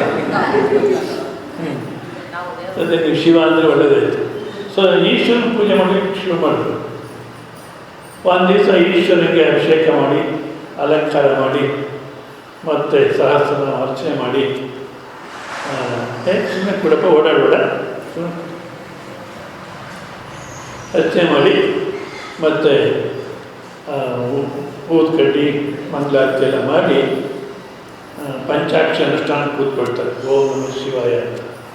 ಸರಿ, ಪಂಚಾಕ್ಷಿ ಅನುಷ್ಠಾನ ಮಾಡಿ ಕಣ್ಬಿಟ್ಟು ನೋಡ್ತಾರೆ, ಹೊಗೆ ನಾಲ್ಕು ಹೋಗ್ತಿರುತ್ತೆ. ಎಲ್ಲಿ ಹೋಗ್ತಾ ಇದ್ರೆ ಗಣೇಶ ಮೂಗು ಹೋಗ್ತಾ ಇತ್ತು. ನೀನು ಪ್ರಯೋಜನ ಇಲ್ಲ ಅಂತ ಅರ್ಥದ ಮೇಲೆ ಹಾಕಿ ನೀವು ಅಪ್ಪನ ಪೂಜೆ ಮಾಡಿದ್ರೆ ಆ ಊದ್ಕಡ್ಡಿ ವಾಸನೆ ನೀನು ತಗೊಳ್ತಾ ಇದ್ದೀಯ, ನಿಂಗೊಂದು ಕೆಲಸ ಮಾಡ್ತೀನಿ ಅಂದ್ಬಿಟ್ಟು ಹತ್ತಿ ತಗೊಂಡು ಅವ್ರು ಗಣೇಶ ಮೂಗು ಮುಚ್ಚಕ್ಕೆ ಹೋಗ್ತಾರೆ. ಗಣೇಶ ಪ್ರತ್ಯಕ್ಷ ಆಗ್ತದೆ. ನಾವು ನಮಗೆ ಪ್ರತ್ಯಕ್ಷ ನಾವೇನು ಮಾಡ್ತೀವಿ? ಒಂದು ಲೇಟೆಸ್ಟ್ ಸೆಲ್ ಫೋನ್ ಕೊಡಪ್ಪ ಅಂತೀವಿ, ಅಷ್ಟೇ ನಮ್ಮ ತಲೆಗಿರೋದು. ಮಸೂದ್ ಅವ್ರಿಗೆ ಆಶ್ಚರ್ಯ ಆಗುತ್ತೆ. ಇಷ್ಟು ದಿವಸ ಅಷ್ಟೊಂದು ಭಕ್ತಿಯಿಂದ ಆರಾಧನೆ ಮಾಡಿದೆ, ನೀನು ಬರಲಿಲ್ಲ. ಇವತ್ತು ದ್ವೇಷದಿಂದ ನಿನ್ನ ಮೂಗು ಮುಚ್ತೀನಿ ಅಂತ ಬಂದರೆ ಇವತ್ತು ಪ್ರತ್ಯಕ್ಷವಾಗಿದೆಯಾ? ಯಾಕೆ ಹೇಳಿ? ಇಷ್ಟು ದಿವಸ ಯಾಕೆ ಬರಲಿಲ್ಲ? ಇಷ್ಟು ದಿವಸ ನೀನೊಂದು ಬೊಂಬೆಯಾಗೆ ನೋಡ್ತಿದ್ದೆ, ಆ ಥರ ನಾನು ಬೊಂಬೆಗೆ ಹಾಕಿ ಕೂತಿದ್ದೆ. ಇವತ್ತು ಜೀವಂತವಾಗಿ ಇದ್ದೀಯ, ಬಂದು ವಾಸನೆ ತಗೊಳ್ತಿದ್ಯಾ ಅಂತ ನೋಡ್ತಿದ್ದೆ ನಾನು. ಆ ಕಾರಣ ಈ ರೀತಿ ಬರಲೇಬೇಕಾಗಿತ್ತು. ಅಂದರೆ ಆ ಇಷ್ಟು ದಿವಸ ಉಪಾಸನೆ ಆರಾಧನೆಯಲ್ಲಿ ಭಾವನೆ ಮುಖ್ಯ. ಸೊ ಯಾಂತ್ರಿಕ ಸಾಮಾನ್ಯ ಏನು ಹೇಳ್ತೀವಿ ನಾವು? ಈ ದೇವರಲ್ಲಿ ತಿಂತಾನೆ ಯಾವುದೊಂದಿಡು, ಶಾಸ್ತ್ರಕ್ಕೆ ಯಾವುದೊಂದಿಡು. ಶಾಸ್ತ್ರಕ್ಕೆ ನಿಜವಾಗಿ ಸರಿಯಾಗಿ ಇರಬೇಕು. ಮೊನ್ನೆ ಎಲ್ಲೋ ಒಂದು ಕಡೆ ಒಂದು ಆಶ್ರಮದಲ್ಲಿ ಏನೋ ಕಲ್ಯಾಣೋತ್ಸವ ಮಾಡಿದ್ರು. ಆ ವಿಗ್ರಹಗಳನ್ನು ದಕ್ಷಿಣಕ್ಕೆ ಮುಖ ಮಾಡಿ ಕೂಡಿಸಿದ್ರು. ಸರಿ, ಆ ಪುರೋಹಿತರು ಅವ್ರು ಕರೆಕ್ಟೇ, ದಕ್ಷಿಣಕ್ಕೆ ಮುಖ ಮಾಡೋದು ಬೇಡ, ಪೂರ್ವಕ್ಕೆ ಪಶ್ಚಿಮಕ್ಕೆ ಮಾಡೋಣ ಅಂದರು. ಆ ಸ್ವಾಮಿ ನಮಗೆಲ್ಲ ಒಂದೇನೆ ಮಾಡಿ ಅಂದರು. ಕರ್ಮ ಮಾಡಬೇಕಾದ್ರೆ ಯಾವ ರೀತಿ ಹೇಳುತ್ತೋ ಶಾಸ್ತ್ರ ಆ ರೀತಿ ಮಾಡಿದ್ರೇ ಫಲ ಬರೋದು. ನಮ್ಮ ಮನಸ್ಸಿನ ಪ್ರಕಾರ ಬದಲಾಯಿಸ್ಕೊಂಡ್ರೆ ಫಲ ಬರೋಲ್ಲ. ಅದ ಕಾರಣ ಆ ಕರ್ಮ ಅನ್ನೋದಕ್ಕಾದ್ರೆ ಅಷ್ಟೊಂದು ನಿಷ್ಠೆ ಇರಬೇಕು. ಒಂದು. ಎರಡನೇದು ಕೇವಲ ಯಾಂತ್ರಿಕವಾಗಿ ಬೇರೆ ತಿಂತಾನೆ ಯಾವುದೋ ಒಂದು ಹೇಳು ಅನ್ನೋದು.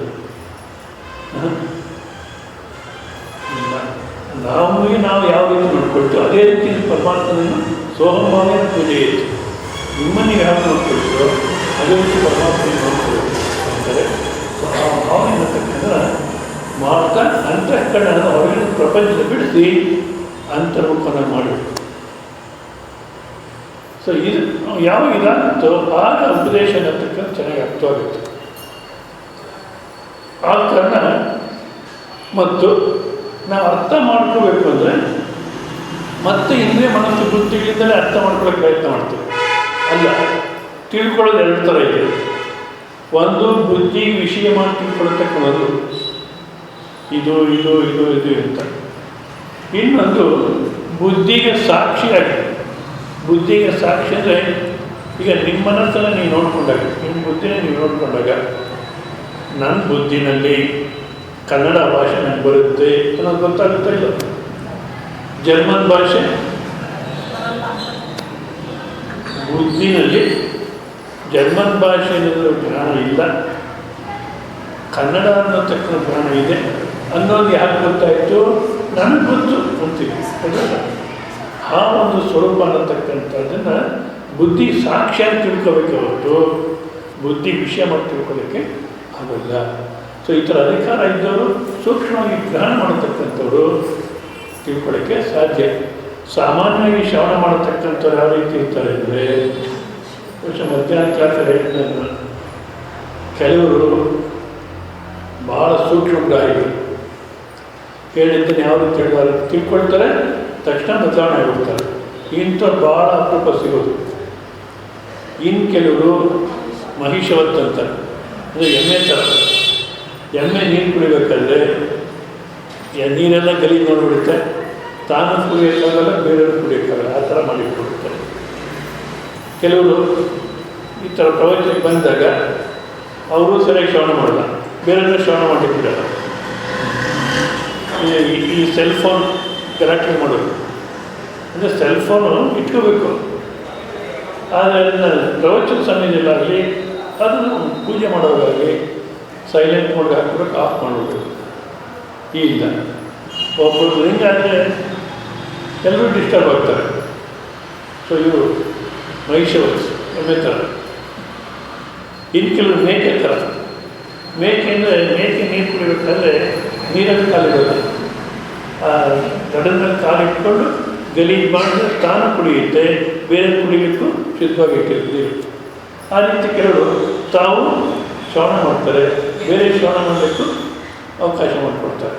ಅಲ್ಲ, ಇಂಥವೇ ಜಾಸ್ತಿ. ಯಾರಪ್ಪ ಅಂದರೆ ಮೃತ್ಪಿಂಡವತ್ ಅಂದರೆ ಮಣ್ಣಿನ ಮುದ್ದೆ ಥರ. ಈಗ ಮಣ್ಣಿಗೆ ಒಂದು ಮುದ್ದೆ ಇರುತ್ತೆ, ಗಟ್ಟಿಗಿರುತ್ತೆ. ಸ್ವಲ್ಪ ನೀರು ಬಿದ್ದರೆ ಏನಾಗುತ್ತೆ? ಮೆತ್ತಗಾಗುತ್ತೆ. ಮತ್ತು ಸ್ವಲ್ಪ ಬಿಸಿಲು ಬಿದ್ದರೆ ಗಟ್ಟಿಯಾಗುತ್ತೆ. ಸೊ ಈ ಶ್ರವಣ ಮಾಡೋದ್ರೆ ಮೆಜಾರಿಟಿ ಇದೇ ಥರ ಇರ್ತಾರೆ. ಈಗ ಬಂದು ಕೇಳ್ತಾರೆ, ಸ್ವಲ್ಪ ವೇದಾಂತದ ಮಳೆ ಬಿತ್ತು, ಸ್ವಲ್ಪ ಅಹಂಕಾರ ಮೆತ್ತಗಾಗುತ್ತೆ. ಹೌದಪ್ಪ, ಸ್ವಾಮೀಜಿ ಹೇಳೋ ಥರ ಜೀವನ ಸಾರ್ಥಕ ಮಾಡ್ಕೋಬೇಕು ಅರ್ಥ. ಸುಮ್ಮನೆ ಬೆಳಗ್ಗೆ ಇದ್ದು ಯಾರು ಅರ್ಥ ಮಾಡ್ಕೊಳ್ಳಿ, ನಾನು ಸುಮ್ಮನೆ ಮನಸ್ಸೆಲ್ಲ ಕೆಡಿಸ್ಕೊಡ್ತೀನಿ, ಬೇಡ ಇನ್ಮೇಲೆ ಹೀಗೆ ಇರಬೇಕು ಅಂತ ಇಲ್ಲಿ ಅನಿಸುತ್ತೆ. ಅಂದರೆ ಈ ವೇದಾಂತದ ಮಳೆ ಬಿದ್ದು ಸ್ವಲ್ಪ ಮೆತ್ತಗಾಗುತ್ತೆ. ಇಲ್ಲಿಂದ ಎದ್ವಿ ಅಂದರೆ ಆ ಸಂಸಾರ ಮಳೆ ಬಿದ್ದು ಗಟ್ಟಿಯಾಗುತ್ತೆ. ಇದೇ ಜಾಸ್ತಿ. ಅದಕ್ಕೆ ಸೂಕ್ಷ್ಮಗ್ರಾಹಿಗಳಾಗಿ ಇದ್ದವರಿಗೆ ಅರ್ಥವಾಗುತ್ತೆ ಈ ಒಂದು. ಇನ್ನೊಬ್ಬರು ಈ ಶ್ಲೋಕಕ್ಕೆ ವ್ಯಾಖ್ಯಾನ ಮಾಡಬೇಕಾದ್ರೆ ಆಶ್ಚರ್ಯ ಅಂತೆ. ಒಂದು ಯಾವುದೋ ಏರಿಯಾದಲ್ಲಿ ಈ ವೇದಾಂತ ಪುಸ್ತಕ ಮಾರೋಕ್ಕೆ ಅಂಗಡಿ ಓಪನ್ ಮಾಡಿಯೋದು. ಯಾರು ಬಂದು ಕೇಳ್ತಾರೆ, ಏನು ನಿಂಗೇನು ಬುದ್ಧಿ ಇದೆಯಪ್ಪ, ಈ ಊರಲ್ಲಿ ವೇದಾಂತ ಪುಸ್ತಕ ಯಾರು ಓದ್ತಾರೆ, ಯಾರು ಕೊಂಡ್ಕೊಳ್ತಾರೆ, ಎಲ್ಲಿ ವ್ಯಾಪಾರ ಆಗುತ್ತೆ, ನೀವು ವ್ಯಾಪಾರ ಮಾಡೋಕ್ಕೆ ಇವ್ರ ಜನಕ್ಕೆ ಏನು ಬೇಕು ಅನ್ನೋದನ್ನ ನೋಡಿ ತಗೋಬೇಕು ಅಂತ ಅಂಗಡಿ ಓಪನ್ ಮಾಡಬೇಕು. ಈ ವೇದಾಂತ ಪುಸ್ತಕ ಓಪನ್ ಮಾಡಿ ಯಾರು ತಗೊಳ್ತಾರೆ? ಅವ್ರು ಹೇಳ್ತಾರೆ, ನನ್ನ ಜೀವನದಲ್ಲಿ ಒಬ್ಬ ಬಂದು ಕೊಂಡ್ಕೊಂಡ್ರು ಸಾಕು, ಅಷ್ಟೇ ಸಾರ್ಥಕ. ಕೊಂಡ್ಕೊಳ್ಳಿದ್ದು ಸಾಕು. ಯಾರನ್ನ ಬಂದು ನನಗೆ ಆಸಕ್ತಿ ಇದೆ, ಯಾರಿಗೆ ಕೊಂಡ್ಕೊಳ್ಳಿಕ್ಕೆ ದುಡ್ಡಿಲ್ಲ ಅಂತ ಬಂದರೂ ಸಾಕು, ಪುಸ್ತಕ ಕೊಟ್ಬಿಡ್ತೀನಿ, ಅಷ್ಟೇ ಸಂತೋಷ. ಮತ್ತೆ ಕೇಳ್ತಾರೆ, ಒಂದೊಳ್ಳೆ ಯಾರು ಬರ್ದಿರ ಇದ್ರೆ ಅಂಗಡಿ ಓಪನ್ ಮಾಡಿದ್ದೆ ಸಂತೋಷ. ಏನು ಸಂತೋಷ? ನಮ್ಮ ಅದರಿಂದ ಆಶ್ಚರ್ಯ. ಇವಾಗ ಭಾಳಷ್ಟು ಜನ ತಿಳ್ಕೊಂಡು ಹೇಳ್ತಿರ್ತಾರೆ. ಕೆಲವರು ಫೀಸ್ ಚಾರ್ಜ್ ಮಾಡ್ತಾರೆ, ನಿಜವಾದ ಸರಿ. ಅದರಲ್ಲಿ ವೇದಾಂತಕ್ಕೆ ಫೀಸ್ ತಗೊಳ್ತಕ್ಕಂಥದ್ದು ಅವ್ರು ಕೇವಲ ಸಂಸಾರ ನಿರ್ವಹಣೆ ಮಾಡ್ತಾರೆ ಹೊರತು ಗುರುಗಿರ್ಬೇಕಾದ ಲಕ್ಷಣ ಇಲ್ಲ. ಗುರುಗಿರ್ಬೇಕಾದ ಲಕ್ಷಣ ಏನು? ಕರುಣೆ. ತಿಳ್ಕೊಂಡ್ರೆ ಸಾಕಷ್ಟೇ, ಫೀಸ್ ಅನ್ನತಕ್ಕಂಥ ಇಲ್ಲ. ಅದು ಹೇಗೋ ನಡ್ಕೊಂಡು ಹೋಗುತ್ತೆ, ಪರಮಾತ್ಮ ಎಲ್ಲೋ ಕೊಡ್ತಾನೆ ಹಾಗೆ ಆಗುತ್ತೆ. ಹೌದಾ? ಫೀಸ್ ಅನ್ನತಕ್ಕಂಥದ್ದು ಪ್ರಶ್ನೆ ಬರೋದಿಲ್ಲ. ಮತ್ತು ಇಷ್ಟೊಂದು ತಿಳ್ಕೊಂಡು ಯಾಕೆ ಹೇಳ್ತೀರಾ? ಯಾರು ಅರ್ಥ ಮಾಡ್ಕೊಳ್ತಾರೆ ನಿಮ್ಮನ್ನು? ಒಂದು ರೀತಿ ನೋಡೋದು ವೇದಾಂತ ಅನ್ನತಕ್ಕಂಥ ನಾನು ಹೇಳ್ತಿರ್ತೀನಿ. ಕುರುಡಿರತಕ್ಕಂಥ ಊರಲ್ಲಿ ಎಲ್ಲರೂ ಕುರುಡ್ರೆ, ಅಲ್ಲಿ ಕನ್ನಡಿ ಮಾಡ್ಕೊಳ್ಳೋಕೆ ಹೋಗಿದ್ದೀನಿ ನಾನು. ಅರ್ಥವಾಯ್ತು ನಿಮಗೆ? ಕುರುಡಿರತಕ್ಕಂಥ ಊರಲ್ಲಿ ಕನ್ನಡಿ ಮಾಡೋಕ್ಕೆ ಹೋಗೋದು.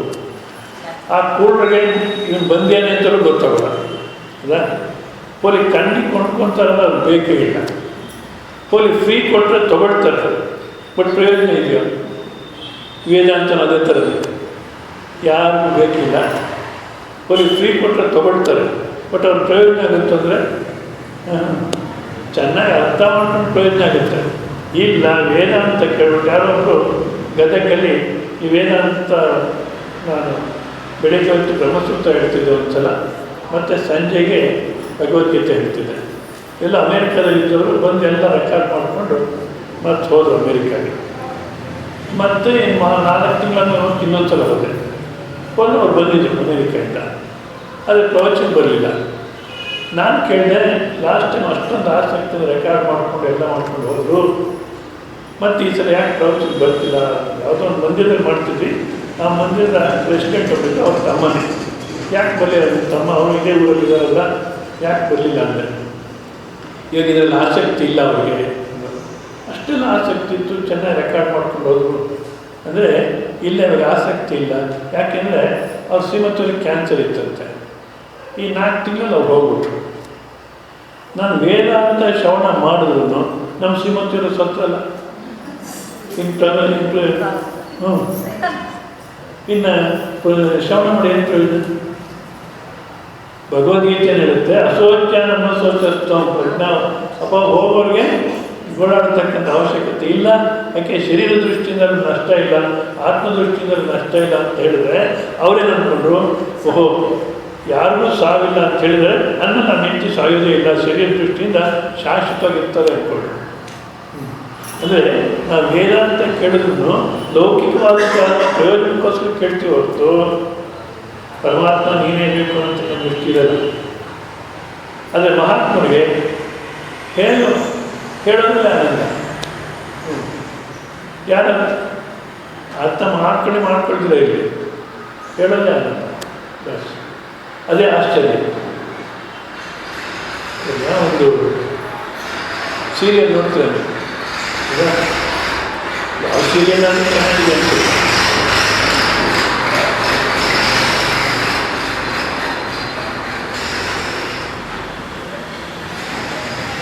ಶಿವಮಂಗಳ ನೀವು ನೋಡಿದ್ರೆ ಚೆನ್ನಾಗಿದೆ ಅನ್ನಿಸ್ತು. ಸೊ ಚೆನ್ನಾಗಿದೆ ಅಂದರೆ ಸುಮ್ಮನಿದ್ದು ಬಿಡಿ. ಇಲ್ಲ, ಮತ್ತೆ ಯಾರನ್ನ ಪಕ್ಕದಲ್ಲಿ ಇಲ್ಲ ಯಾರನ್ನ ಪರಿಚಯದವ್ರು ಬಂದರೆ ಇಲ್ಲ ಫೋನ್ ಮಾಡಿದ್ರೆ, ನೋಡಿದ್ಯಾ ಶಿವಮಂಗಳ ಎಷ್ಟು ಚೆನ್ನಾಗಿದೆಯೋ, ಒಂದೇ ಗೋಡು. ನಿಜವಾದ ಶುಭಾನಿಲ್ಲ ಮಂಗಳಾನಿಲ್ಲ, ಯಾರು ನೋಡ್ತಾರೋ ಜನ ಇರ್ತಿತ್ತು. ನಾನು 2-3 ಎಪಿಸೋಡ್ ನೋಡಿ ಯಾರು ಮನೆಗೆ ಟಿಫನ್ ಮಾಡ್ಬೇಕಾದ್ರೆ ಮಕ್ಕಳು ಹಾಕ್ಕೊಂಡಿದ್ದು ಆಫ್ ಮಾಡೋದ್ರೆ ಪಾಪ ಒದ್ದಾಡ್ತಾರೆ ನೋಡ್ತಿದ್ದೆ. ಅದು ಶುಭಾನಿಲ್ಲ ಮಂಗಳಾನಿಲ್ಲ, ಬರೀ ಗೋಡು. ಜನ ಹೇಗೆ ನೋಡ್ತಾರಪ್ಪ ಇದನ್ನು? ಆದರೆ ನಮಗೆ ಚೆನ್ನಾಗಿದೆ ಅನ್ಸಿ ನಾವು ಸುಮ್ಮನಿರೋದು. ಏನು ಮಾಡ್ತೀವಿ? ನೋಡು ಭಾಳಷ್ಟು ಚೆನ್ನಾಗಿದೆ. ನಾವು ಆನಂದ ಪಟ್ಟರೆ ಆ ಆನಂದವನ್ನು ಮತ್ತೊಬ್ಬರು ಪಡಬೇಕು ಅನ್ನತಕ್ಕಂದಿದೆ. ಅದೇ ರೀತಿ ವೇದಾಂತದಲ್ಲಿ ಅರ್ಥ ಮಾಡಿಕೊಂಡು ತಾವು ಆನಂದವಾಗಿದ್ದರೆ ಈ ಆನಂದನ 10 ಜನರು ಹಂಚ್ಕೋಬೇಕು. ಹಂಚ್ಕೊಂಡ್ರೆ ಏನು ಪ್ರಯೋಜನ? ಪ್ರಶ್ನೆ ಇಲ್ಲ, ಆನಂದ ಲಕ್ಷಣವೇ ಅದು. ನಾವು ಆನಂದವಾಗಿದ್ದರೆ 10 ಜನ ಹಂಚ್ಕೋಬೇಕು. ಈ ದೃಷ್ಟಿಯಿಂದ ಹೇಳ್ತಾ ಹೋಗ್ತಾರೆ, ಇದೇ ಆಶ್ಚರ್ಯ. ಆದ ಕಾರಣ ನಾವು ಅರ್ಥ ಆಗಲ್ಲ ಅಂತಲ್ಲ, ಆದರೆ ಅಧಿಕಾರತ್ವ ಅನ್ನತಕ್ಕಂಥದ್ದು ಇರಬೇಕು. ಸಾಧನೆಯ ಅಂತಃಕರಣ ತಯಾರಾಗಬೇಕು. ಈಗ ಈ ಪ್ರಕರಣವನ್ನು ಉಪಸಂಹಾರ ಮಾಡ್ತಾರೆ. 30ನೇ ಶ್ಲೋಕ ನೋಡಿ. ಶ್ರೀ ಭಗವಾನ್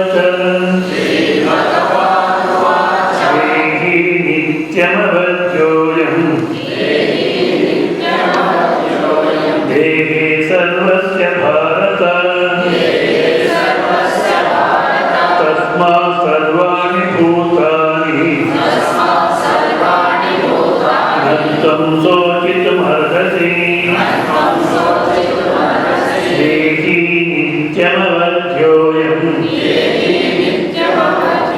ದೇಹಿ ಸರ್ವಸ್ಯ ಭಾರತ ತಸ್ಮಾತ್ ಸರ್ವಾಣಿ ಭೂತಾನಿ ನ ತ್ವಂ ಶೋಚಿತುಮರ್ಹಸಿ ಸರ್ವಸ್ಯ ದೇಹೇ ದೇಹಿ ನಿತ್ಯಂ ಅವಧ್ಯೋಯಂ. ಅಂದರೆ ಎಲ್ಲ ಜೀವರಾಶಿ ಎಲ್ಲ ಶರೀರದಲ್ಲಿರ್ತಕ್ಕಂಥ ಆ ದೇಹಿ ಅಂದರೆ ಶರೀರದೊಳಗೆ ಇರ್ತಕ್ಕಂಥ ಶರೀರ ಅನ್ನತಕ್ಕಂಥ ಚೈತನ್ಯ ಅದು ಸಾಯತಕ್ಕಂಥ ನಾಶ ಆಗತಕ್ಕಂಥ ಅವಧ್ಯ ಅದನ್ನು ಯಾವುದೇ ರೀತಿ ಕತ್ತರಿಸಲಿಕ್ಕೆ ಸಾಧ್ಯ. ಯಾಕೆಂದರೆ ಅವಯವ ಅನ್ನತಕ್ಕಂಥ ಇಲ್ಲ, ನಿರವಯವತ್ವ ಮತ್ತು ನಿತ್ಯತ್ವಾಚ ದೇಶ ಕಾಲಕ್ಕೆ ಅಂಟಿರ್ತಕ್ಕಂಥ ಅಲ್ಲ. ಆದ ಕಾರಣ ಅದಕ್ಕೆ ಸಾವು ಅನ್ನತಕ್ಕಂಥದ್ದು ಇಲ್ಲ. ಆದ ಕಾರಣ ತಸ್ಮಾತ್ ಸರ್ವಾಣಿ ಭೂತಾನಿ. ಆದ ಕಾರಣ ಎಲ್ಲ ಜೀವರಾಶಿಗಳು ಅದೇ ಮುಖ್ಯವಾಗಿ ನಾವು ಬಂದು ಬರೆದ ನನ್ನವರನ್ನೇ ಆಗಿದ್ದಾರೆ ಇವೇನು ಏನು ಅಂತ ಗೊತ್ತಾಗ್ತದೆ. ನೋಡ್ಕೋಬೇಕು, ಚೆನ್ನಾಗಿ ಜವಾಬ್ದಾರಿ ನೋಡ್ಕೋಬೇಕು ನಿಜ. ಆದರೆ ಆ ಶೋಕ ಅನ್ನತಕ್ಕಂಥದ್ದು ಮೋಹ ಅನ್ನತಕ್ಕಂಥ ಇರ್ಬಾರ್ದು. ಶೋಕ ಮೋಹ ಅಂದ್ರೇನು? ನಂದು ನನ್ನವರು. ಮತ್ತು ಈ ನಂದು ನನ್ನವರು ಅನ್ನತಕ್ಕಂಥದ್ದು ಏನಾಗ್ಬಿಡುತ್ತೋ ಏನಾಗ್ತಾರೋ ಮುಂದಕ್ಕೆ ಏನು ಗತಿನೋ ಈ ರೀತಿ ಯೋಚನೆ ಮಾಡೋದು. ಭಾರತ ದೇಶದಲ್ಲಿ ಈ ಆಸ್ತಿ ಅನ್ನತಕ್ಕ ಮಕ್ಕಳಿಗೆ ಹೋಗುತ್ತೆ ಅನ್ನೋದಿದೆ. ಗೌರ್ಮೆಂಟ್ನವರು ಆ ರೀತಿ ಇಟ್ಕೊಂಡು ಯಾಕೆ ಇಟ್ಕೊಂಡು ಅವ್ರ ಮಕ್ಕಳಿಗೆ ಹೋಗ್ಬೇಕಾದ್ರೆ ಆಸ್ತಿ ನಮ್ಮ ಮಕ್ಕಳಿಗೆ ಹೋಗಿ ಅಂತ ನಾವು ಇಟ್ಕೊಂಡಿಲ್ಲ. ಆ MLAs MPs ಮಿನಿಸ್ಟರ್ಸು ಅವ್ರ ಮಕ್ಕಳಿಗೆ ಹ್ಯಾಂಡ್ ಓವರ್ ಮಾಡೋಕ್ಕೆ ಕೋಟ್ಯಾಂತರ ರೂಪಾಯಿನ ಅದಕ್ಕೋಸ್ಕರ ಅದು ಇಟ್ಟಿದ್ದಾರೆ. ತಂದೆ ತಾಯಿ ಸಂಪಾದಿಸಿ ಮಕ್ಕಳಿಗೆ ಹೋಗಬೇಕು ಅಂತ. ಹೌದಾ? ಬೇರೆ ದೇಶಗಳಲ್ಲಿ ಆ ಥರ ಇಲ್ಲ, ಭಾರತ ದೇಶಗಳಲ್ಲಿ ಆ ಥರ ಇಲ್ಲ. ಇರೋ ತನಕ ನೀನು ಉಪಯೋಗಿಸು ಮತ್ತು ಗೌರ್ಮೆಂಟ್ ತೊಗೊಂಡ್ಬಿಡುತ್ತೆ. ಒಂದು ರೀತಿ ಅದು ಆಗಿದ್ದರೆ ಫ್ರೀ ಇರ್ತೀವಿ ನಾವು. ಈ ಮಕ್ಕಳಿಗೆ ಆಸ್ತಿ ಮಾಡ್ತೀವಿ, ಮಾಡಿ ಕೊನೆಗೆ ಇವ್ರು ಏನು ಮಾಡ್ತಾರೋ, ಹೇಗೆ ಉಳಿಸ್ಕೊಳ್ತಾರೋ ಇವರು ಏನು ಮಾಡೋದು? ಫುಲ್ ಪ್ರೂಫ್ ಮೆಥಡ್ ಮಾಡಬೇಕು. ಅಂದರೆ ಅವ್ರು ಹೇಗೆ ಹೇಳಿ ಕುಡುಕರಲ್ಲಿ ಏನಾದರೂ ಆಗಲಿ ಆಸ್ತಿ ಮಾತ್ರ ಸವಿಬಾರ್ದು. ಅವ್ರು ಕುಡುಗೋದಕ್ಕೆ ಎಷ್ಟು ಕುಡಿದ್ರು ಅಷ್ಟಕ್ಕೆ ಆಸ್ತಿ ಮಾಡಿಟ್ಟು ಹೋಗ್ಬೇಕು ಅನ್ನೋ ಥರ ಆಗಿರುತ್ತೆ. ಹೌದಾ?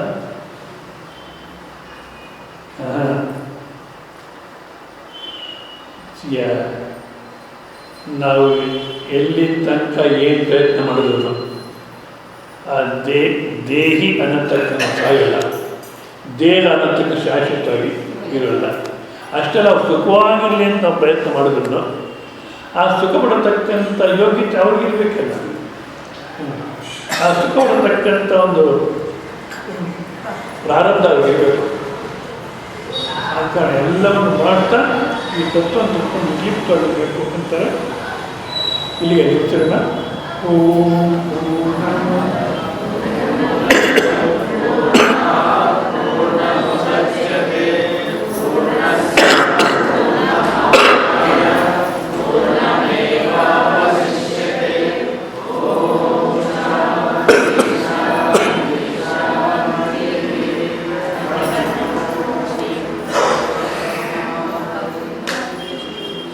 ನಾಳೆ ದಿವಸ ಕೊನೆ ಪ್ರವಚನ ಮಧ್ಯಾಹ್ನ 12ರಿಂದ 1:30